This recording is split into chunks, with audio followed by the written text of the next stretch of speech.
Okay, so let's talk about something that's pretty much everywhere these days. I mean, think about it. Your phone, your car, even like medical equipment. It's all powered by these tiny little things, semiconductor chips. Yeah, those things are pretty much the foundation of all the tech we use every day. Right. And I bet most people don't even think about where these chips actually come from or how they're made. Well, that's where a company like Applied Materials comes in, AMAT. They're a big player in the chip making world. Yeah, AMAT, they're not actually making the chips themselves, but they provide all the really specialized tools, the services, and the software that companies need to actually manufacture those chips. Like they're kind of the backbone of the whole operation. Mm, Without those tools, no chips. exactly. But they're not just limited to semiconductors either. They're also pretty deep into those fancy new displays and even solar tech, which is pretty interesting. It's really fascinating when you think about how much they enable all this tech that's just exploding around us. Yeah, and that's why we're doing this deep dive today, all about applied materials. We're coming at this from a value investing perspective. So we really want to break down their business, figure out if their leadership is actually any good, and of course, dive into the nitty-gritty of their financial health. Right. Gotta look at those numbers. For sure. Yeah. And we've gathered a bunch of info for this. We've got industry reports, financial statements, news articles, even stuff straight from AMAT themselves. Really trying to paint a full picture. Yeah, so you get a clear idea of what this company's all about and if it's actually a good investment opportunity. So this first half, we're focusing on three main areas. First up, understanding AMAT's business model, what they do, where the money comes from, their main products, how they stack up against the competition, that whole landscape. The basics. Gotta have them. Yeah. Second, we're going to evaluate their management team. So that means looking at the leadership, how they handle tough situations, how transparent they are, their ethical track record, and how they decide to use the company's money. That's super important looking at who's running the show. For sure. And then the third part is their financial health. So breaking down the key numbers and seeing how stable they are overall. Like, are they actually making money? Are they sustainable? Exactly. Now, just a little sneak peek of what's coming up in the second half. We're going to analyze how the market feels about AMAT, who owns the company, and do a full risk assessment. You'll get the complete analysis if you stick with us. So if you want to hear the whole story, make sure you hit that subscribe button. Yeah, don't miss out. Now, let's kick things off and get into the nitty-gritty of what Applied Materials actually does. So, right off the bat, it's important to know that Applied Materials is a supplier. They're like this crucial ingredient for semiconductor and display manufacturing. They're not making the final products, though, right? Nope, not the chips or the screens themselves, but they provide all the machines, the services, the know-how that their customers need to actually make those things. And what's really cool is that their innovations, they're directly tied to making our devices better, smaller, faster, more powerful, less energy hungry. So they're kind of like the unsung heroes of tech progress. Pretty much. They're all about precision engineering and squeezing every bit of efficiency out of their clients' operations. So they're like the enablers, the ones who make it all possible behind the scenes. Totally.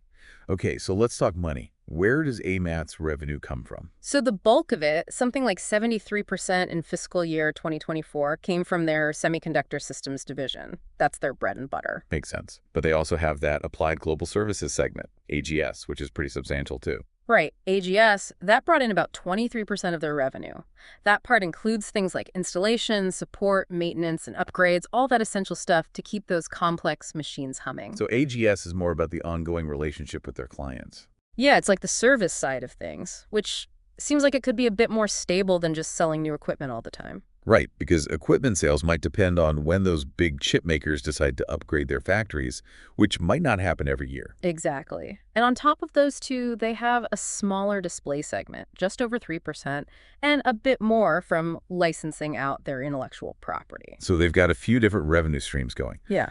Now, what about the actual product and services they offer? Can you give us a rundown of their offerings? Sure. So their semiconductor products group, that's where they house all the fancy equipment for chip manufacturing. And we're talking about some seriously specialized stuff here, like atomic layer deposition, chemical vapor deposition, physical vapor deposition. It's like a whole different language. Totally. And then you have AGS, which we talked about, keeping all those machines running smoothly. And their display group, they focus on the tools needed for making flat panel displays, which actually shares some tech overlap with semiconductor production. So there's some synergy there. Yeah, for sure. And one thing they've been really pushing lately is integrated materials solutions. What's that all about? So basically, they're combining multiple processing steps like the deposition and etching and stuff, and they're adding built-in metrology, which is like measurement and quality control, all into one platform. So it's like a one-stop shop for chip making? Pretty much. And this lets their customers make chips faster and more efficiently, which is huge for improving performance, cost, and time to market, all those things that are super important in the chip world. They call it PPICT enablement.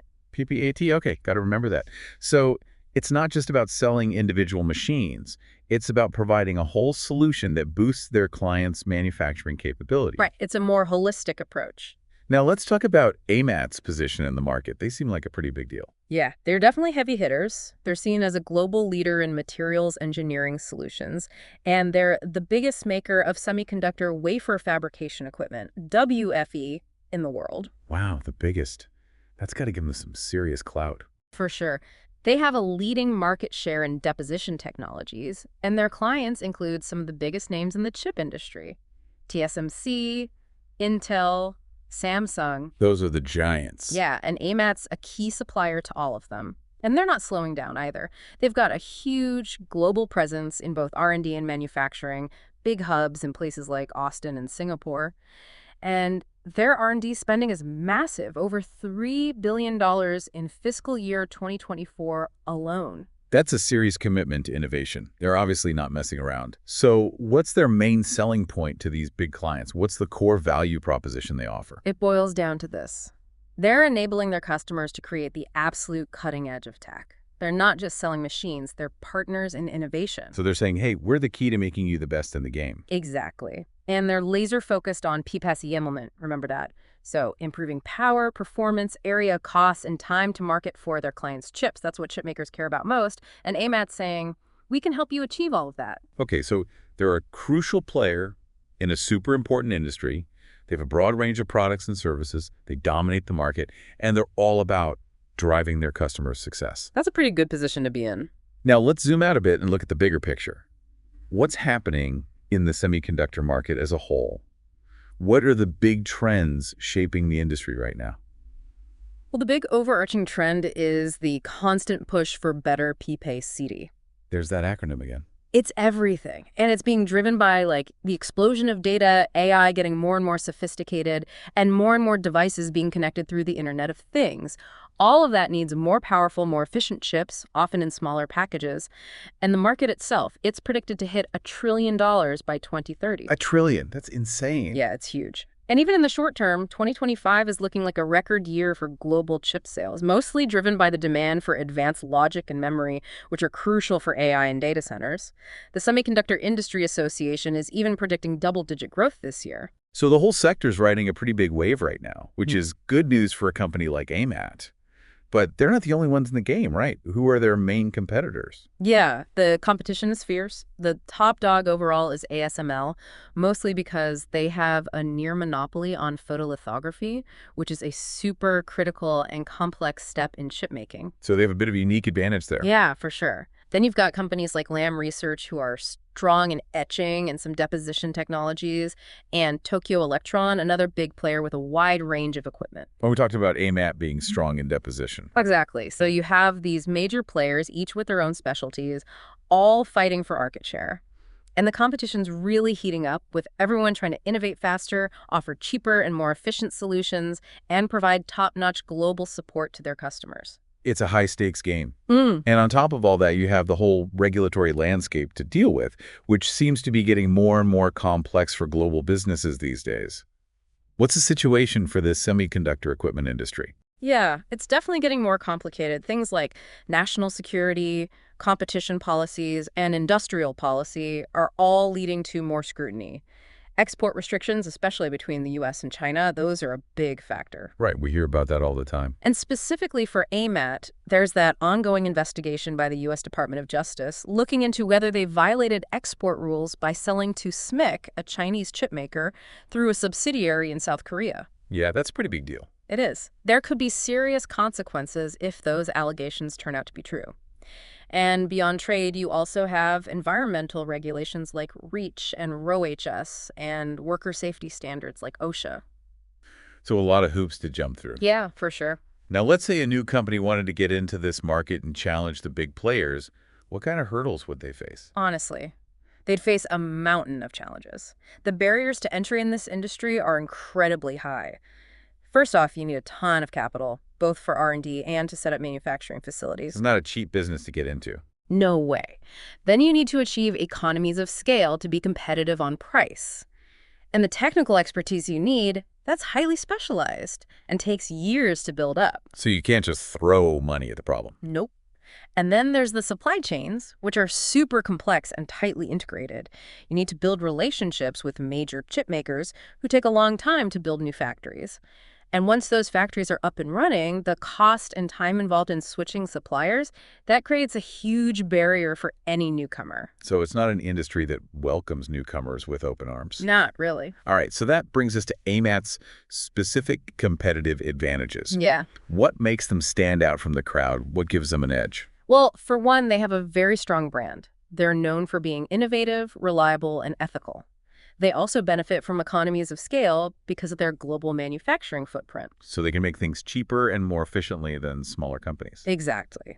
And they have those deep, long-standing relationships with the big players like Intel and Samsung, which gives them a leg up. It's all about who you know. In a way, yeah. And we talked about the switching costs being high for their customers, so once they're in, they're in. Right, it's sticky. Yeah, super sticky.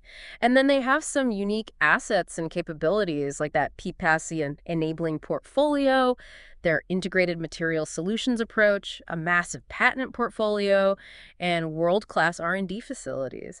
All of that adds up to a pretty durable competitive advantage. It sounds like they've built a pretty solid moat around their business. They have. Okay, that's a great overview of their business. Now let's shift gears and talk about the people running the show, the management team. We know Gary Dickerson has been CEO since 2013. What's his story? What kind of leader is he? Well, under his leadership, Applied Materials has seen some pretty impressive growth. Revenues tripled, they've added a bunch of jobs, their patent portfolio has exploded, and he's really ramped up R&D spending. Sounds like he's been busy. Yeah, very busy. And he's got a ton of experience in the industry. He was CEO at Varian Semiconductor before this, and he held leadership roles at KLA-Tencor. He's also won a bunch of awards and recognition from places like Barron's, Forbes, and Harvard Business Review. So he's a respected figure in the industry. Definitely. Now, what about when things get tough? How has AMAT handled crises in the past? Well, a good example is their response to the COVID-19 pandemic. They immediately focused on keeping their employees safe, shifting to remote work where possible. They also jumped in to support healthcare workers, providing blood analysis systems to hospitals. So they stepped up to help out during a global crisis. Yeah, they did.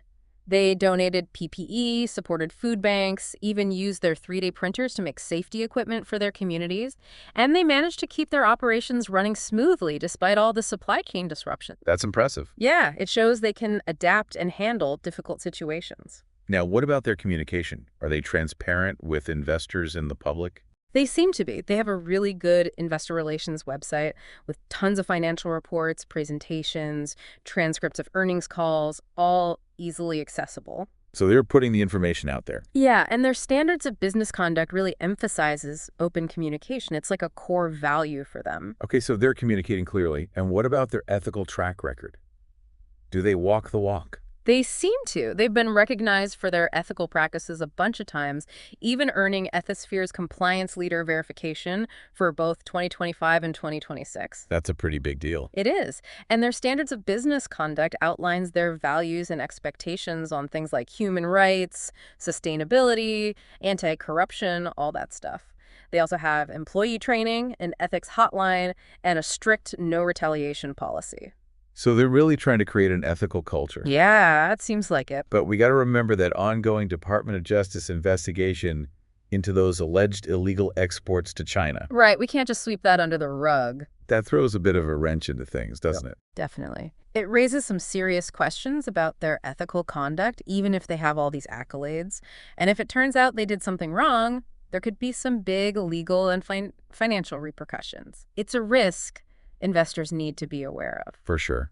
Now let's talk about how they're using their money. Where are they investing their resources? Well, they're investing a ton in their core business. We already talked about their huge R&D spending, but they're also upgrading their digital infrastructure and expanding their manufacturing capacity in the US and Singapore.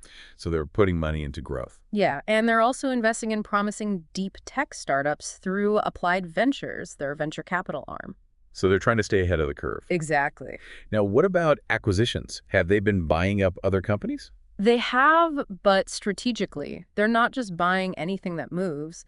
A big one recently was their planned acquisition of Kokusai Electric Corporation, which is going to cost them over $2 billion. Wow, that's a big deal. Yeah, but it fell through because they couldn't get regulatory approval from China in time. So even though they have the money, they're being cautious, especially with the whole US-China thing going on. Yeah, it shows they're not just throwing money around recklessly. Okay, so they're investing in growth and being smart about acquisitions.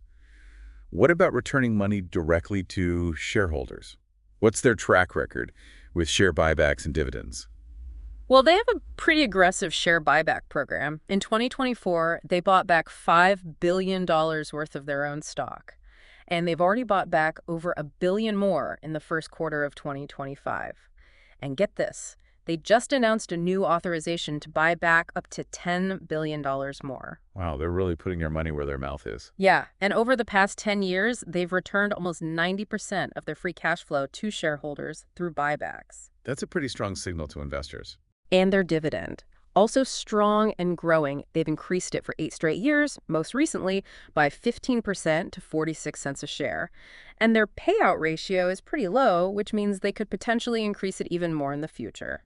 So they're giving back to shareholders in a big way. They are. And finally, what about their return on invested capital, ROIC? What does that tell us about how effectively they're using their money? Their ROIC is fantastic. 5-year average is over 46%, and even in the last 12 months, it was over 30%. And importantly, it's consistently been higher than their cost of capital, which means they're creating value for their shareholders. So they're not just investing for the sake of investing. They're making sure those investments are paying off. Exactly. Okay, we've covered a lot of ground on their business and management. Now let's dive into their financial health.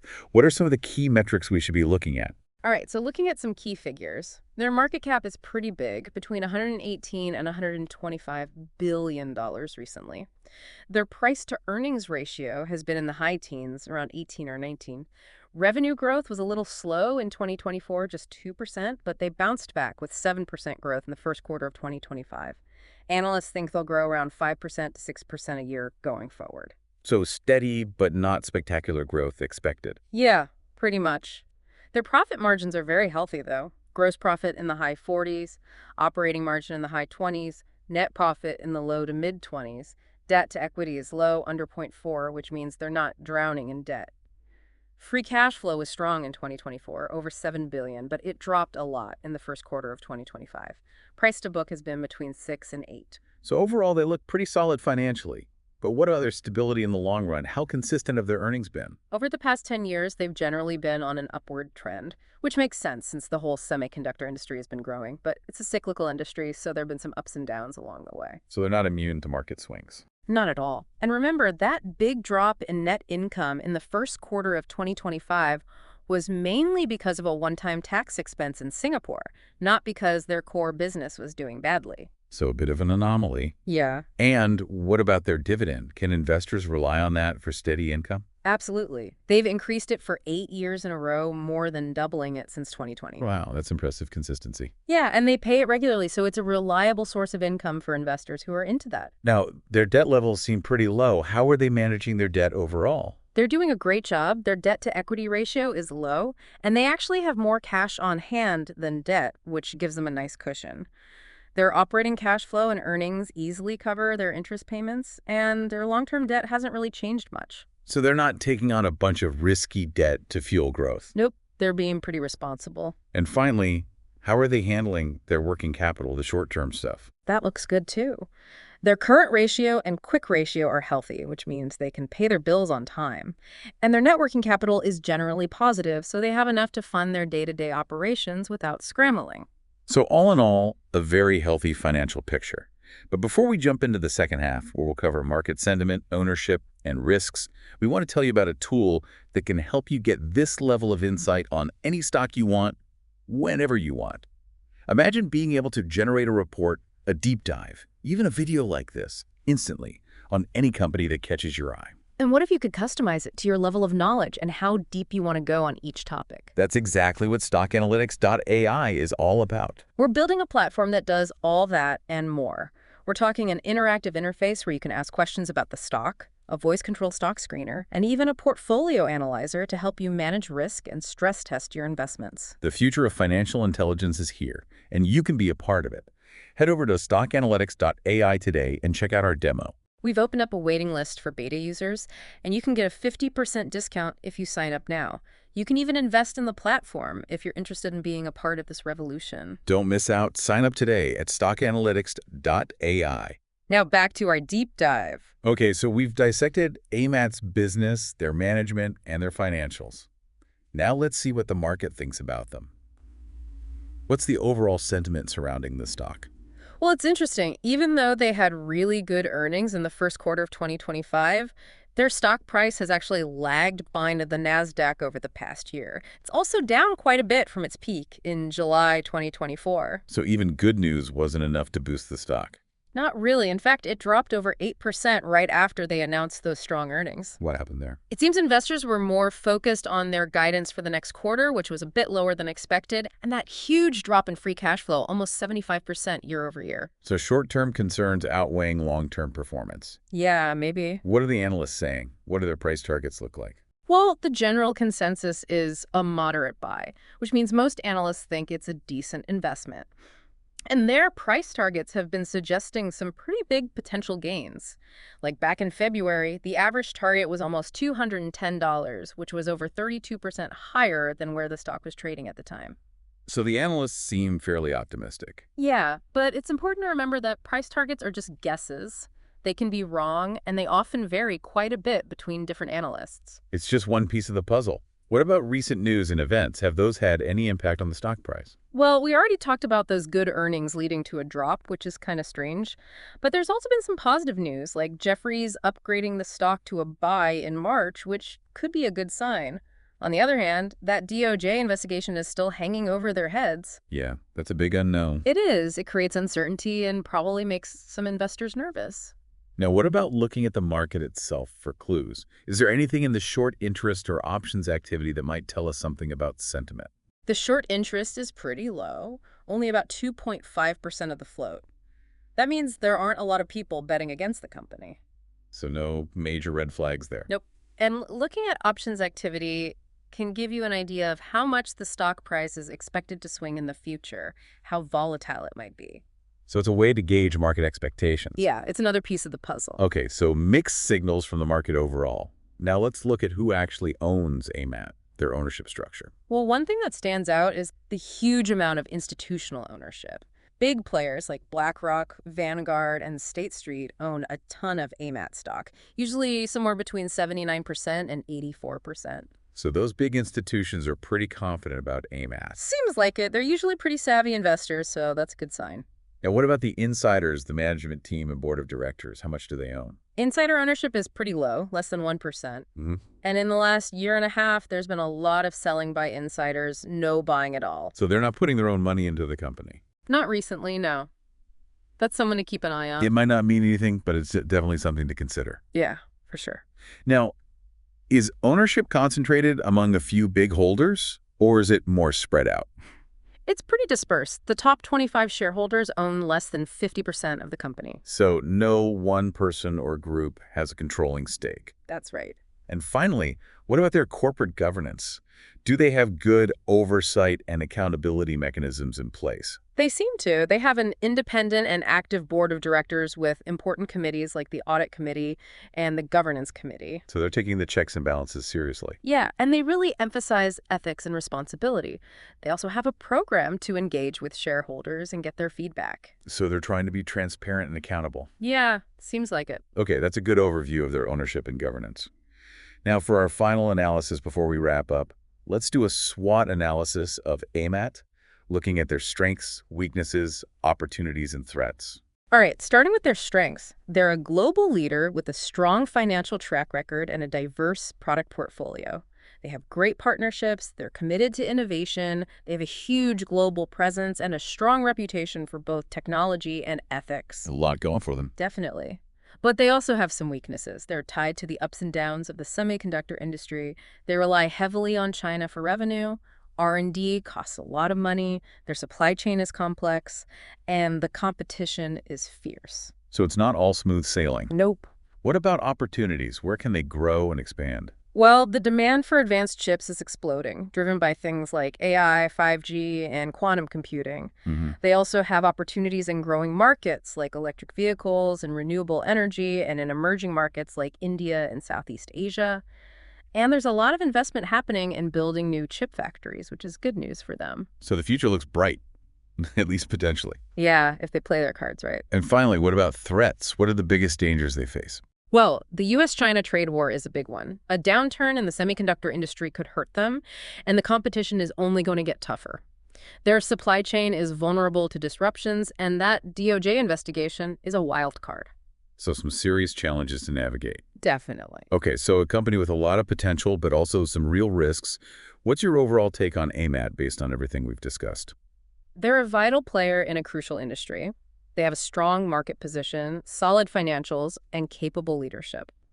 There's a lot of room for growth, but investors need to keep in mind the cyclical nature of the industry and the regulatory headwinds they face. So a cautious but optimistic outlook. I'd say so. All right, we've covered a ton of ground today.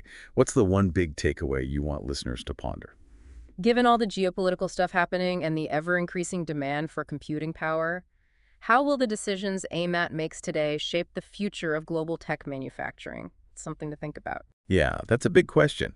And if you enjoyed this deep dive and want to explore more fascinating companies with us, make sure you subscribe to the Stock Analytics AI YouTube channel. We've got more deep dives coming, plus access to some really cool financial analysis tools. And don't forget, this deep dive was just for informational purposes, using publicly available information as of March 30th, 2025. It's not financial advice. We used AI to help us analyze the information, but you should always do your own research before investing in anything. Thanks for listening. We'll see you in the next deep dive. See ya.